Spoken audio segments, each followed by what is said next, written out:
deadly influenza pandemic or nothing worse than a mild case of the flu. Here in Thailand, their swine flu vaccination program has just begun. But in other parts of the world, serious questions are being raised about the handling of the pandemic. Health officials around the world had believed swine flu could kill hundreds of thousands, if not millions. They introduced emergency measures and spent in excess of $20 billion on vaccines. But now Wolfgang Wodardt, head of health at the Council of Europe, says they got it wrong. Not only that, they were misled by the World Health Organization and unduly influenced by drug companies. The WHO, in cooperation with some big pharmaceutical companies and their scientists, redefined pandemics and lowered the alarm threshold. Those new standards forced politicians in most states to react immediately and sign marketing commitments for additional and new vaccines against swine flu and spend billions of dollars to catch up. France is one country feeling the prick of embarrassment. Officials spent a staggering $1.25 billion buying 94 million doses of H1N1 vaccine. So far, only 5 million have been used. Now the country, like many others that bought big, is trying to sell off surplus stock.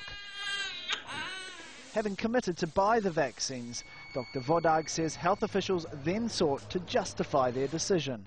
Never before the search for traces of a virus was carried out so broadly and intensively.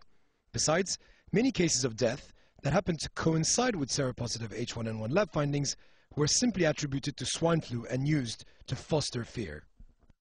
Nearly 13,000 people worldwide have died of the virus, the largest share in the United States and Canada. Officials say it's now peaking in Central Europe, parts of Asia and the Middle East. Take care of yourself. But it hasn't been the killer some predicted, when the figure of 12,000 is compared to more than 250,000 people who die of seasonal flu each year. Dr. Wodardt says the H1N1 vaccine was not sufficiently tested and was needlessly exposed to millions of healthy people. Drug maker GlaxoSmithKline have responded by saying, allegations of undue influence are misguided and unfounded. The WHO declared that H1N1 swine flu met the criteria for a pandemic. Responding to it has required unprecedented collaboration. As WHO has stated, legal regulations and numerous safeguards are in place to manage possible conflicts of interest. The Council of Europe has decided to investigate his claims. If proven, the industry that profited most from the pandemic, the drug companies, may now have the most to fear. Tarek Vasley, Al Jazeera.